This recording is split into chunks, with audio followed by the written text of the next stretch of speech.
I know. It's been a minute, but welcome back, everyone, to Potty Plan Entertainment. I apologize, I got a little bit busy, but I'm back now. What's up? How's it going? So, new movies, right? There's been new movies out. So, lately, I saw Megan the other day, so that review should be coming. And I also still plan to do a review for The Pale Blue Eye. I'll probably do a mashup review for those two movies so I can go ahead and knock them out. Um, Also, Ant-Man and the Wasp: Quantumania came out today. Still pretty undecided if I even want to go see that. I've been hearing some pretty bad things, and I don't like Marvel movies anymore. So, I don't know. I don't know, guys. I don't know about that one. But there's still some other things I want to see, like Plane and Missing. I would like to go see those. So, if I see those, I'll try and do those in reviews as well. I might do a mashup review for those too. But yeah. But today, we are back, and we are talking about M. Night Shyamalan's newest film, Knock at the Cabin. Now, here's my thing with M. Night Shyamalan. I've always really loved M. Night Shyamalan, but he has made some stinkers, like some real bad movies, like The Last Airbender. Wow. But he's made some pretty good ones too. Signs, I think, is an extremely underrated film. The Sixth Sense is probably my favorite horror movie, either that or The Shining. So he's made some good movies, but he's also made some pretty bad ones. Split was another one that I really enjoyed.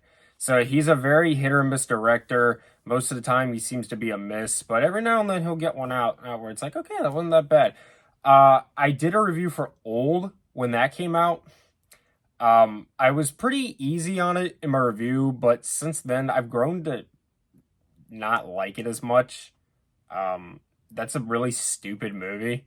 I don't know why I liked it as much as I did when I saw it, but either way, he's got a new movie out called Knock at the Cabin. And I remember when this movie was first announced, and he released a teaser poster for it. And the poster was so cool. I was like, this is going to be a straight up like James Wan Conjuring horror film. I was like, this is going to be great. I'm so excited. And I should have known better because that's not what he does when it comes to horror. It's typically more of a psychological thing with him. I should have known better. I got myself all excited and I saw the trailer and I was just like, what is this? This is not at all what I thought it was going to be. And I was pretty disappointed. And then I saw the movie, and I gotta say, I'm still disappointed.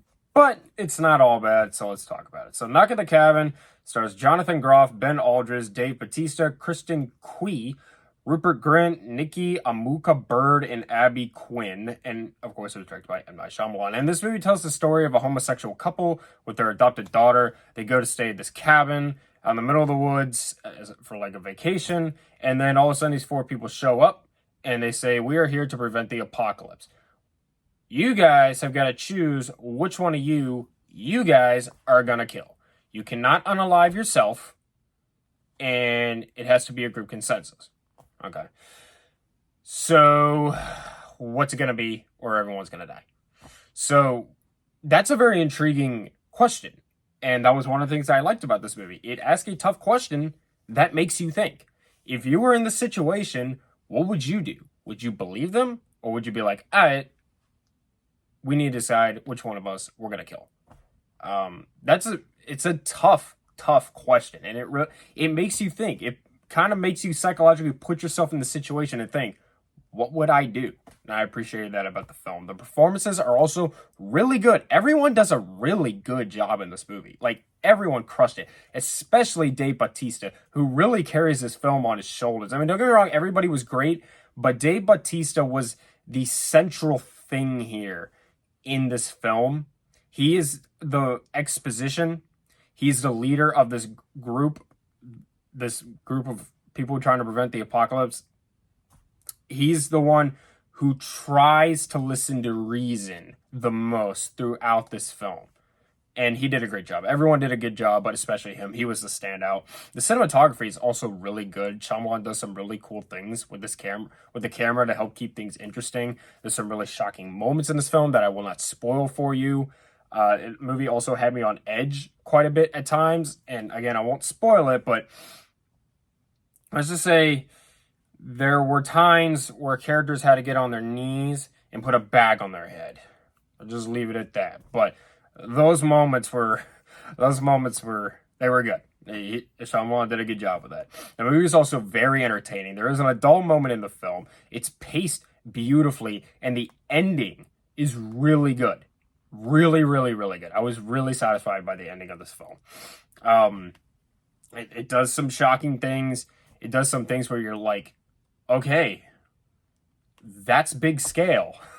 Like, Shyamalan did a really good job with some of the writing of this film. Some of it, not all of it, but he did a really good job with some of it. The movie is based on a book, but Shyamalan helped develop the screenplay for this, and overall, I'd say he did a pretty solid job. All right, now let's get into my cons. So, for one thing, the central message of this film is not subtle. Now, the big talking point of this film, which I've seen some other reviews for it, and I could tell people are trying to avoid the topic. I'm just gonna say it. The movie's about a gay couple, guys, okay? And that not everybody likes that.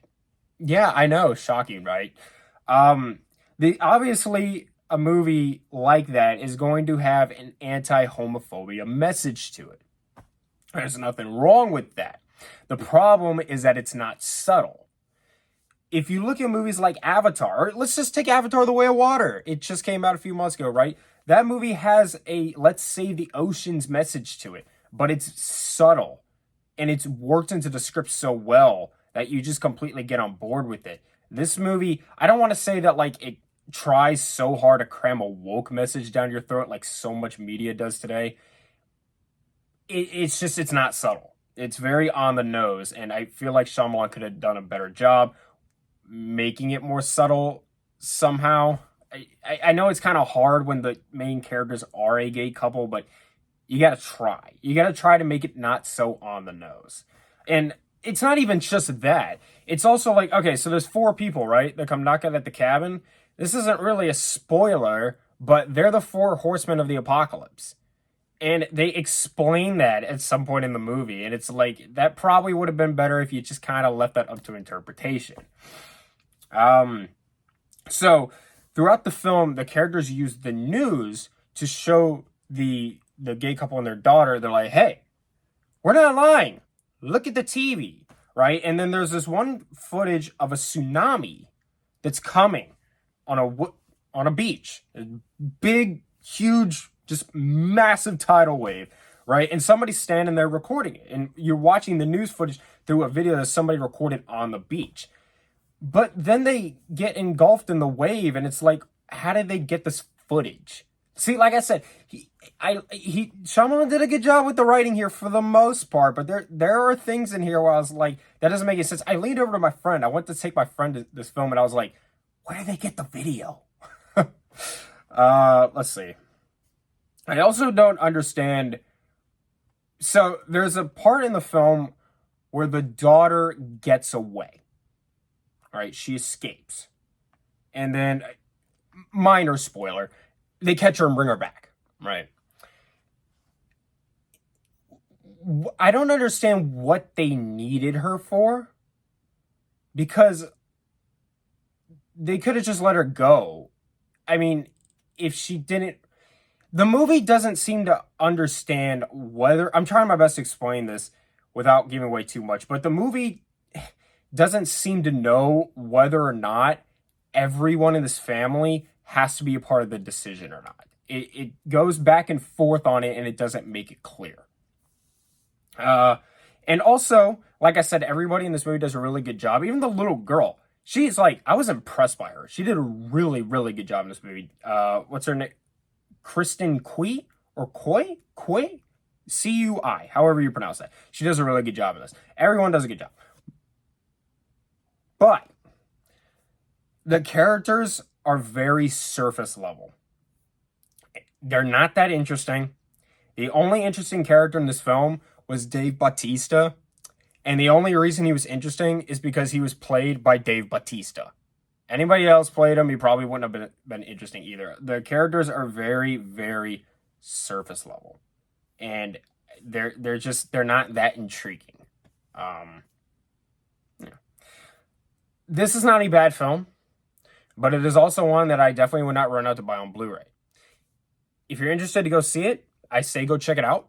I wouldn't say it's a waste of your time, but it just feels more like another film in M. Night Shyamalan's filmography rather than one that really stands out like Signs.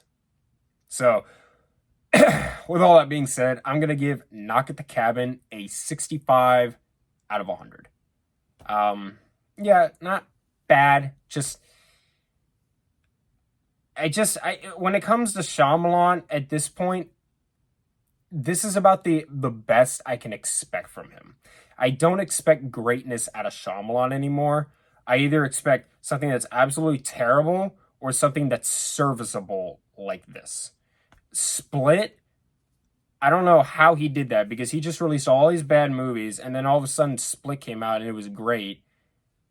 And then he just goes right back to his old habits. So, I don't know. I guess I keep going to his films hoping that it'd be another shining star like Split was. Like, it just came out of nowhere and it was great. I mean, like, it's just mediocrity, horrible.